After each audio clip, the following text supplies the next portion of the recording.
second EU country proposed excluding Spain from Schengen. Spain is not fulfilling its obligations to protect the external border and therefore cannot be a member of the Schengen zone, according to Finnish authorities. What is happening? Spain has pursued one of the most lenient migration policies in the EU for many years. In 2026, Spanish authorities launched the legalization of more than 500,000 illegal migrants. Once a person obtains legal status in Spain, they not only become part of the Spanish economy, they gain the ability to move freely throughout the common Schengen zone. In other words, Madrid makes a decision, while potential costs and risks are distributed among Paris, Rome, Helsinki, Berlin, and other European capitals. This creates a classic pattern. Spain gets cheap labour, migrants get an entry point to Europe, costs of security and social adaptation are distributed across the entire EU. Other countries cannot actually control whom Spain allows through its external border.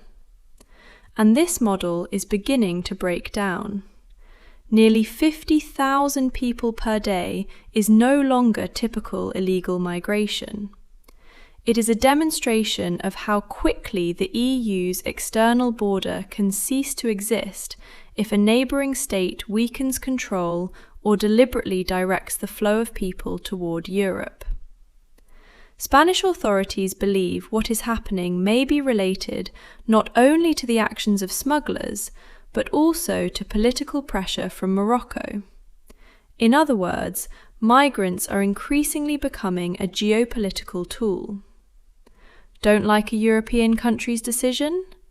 Open the border, create a flow of tens of thousands of people, and watch as governments within the EU begin to quarrel. Right-wing parties strengthen, internal borders close, budget expenditures rise, and citizens' trust in European institutions falls. What comes next? Spain will probably not be excluded from Schengen now, but France, Italy, and other countries may begin to intensify checks at borders, airports, and transport routes from Spain.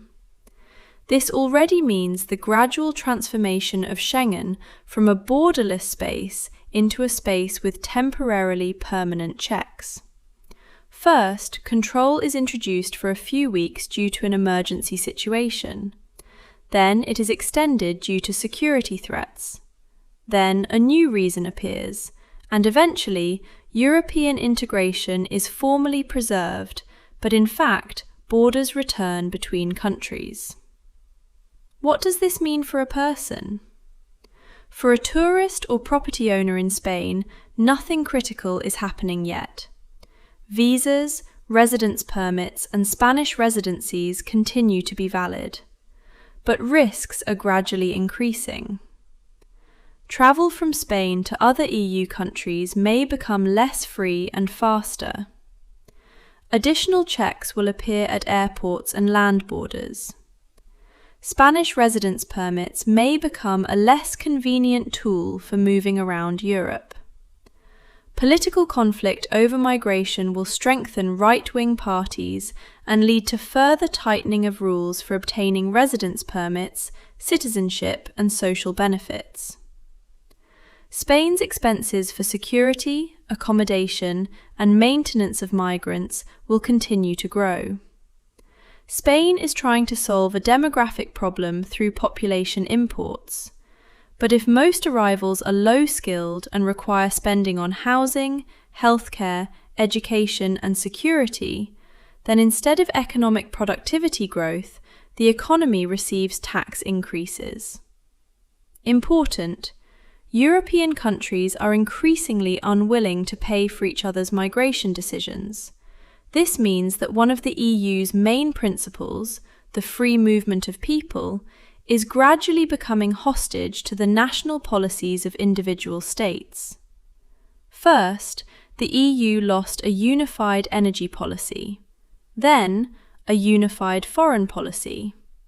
Now, a a unified migration policy is beginning to crumble.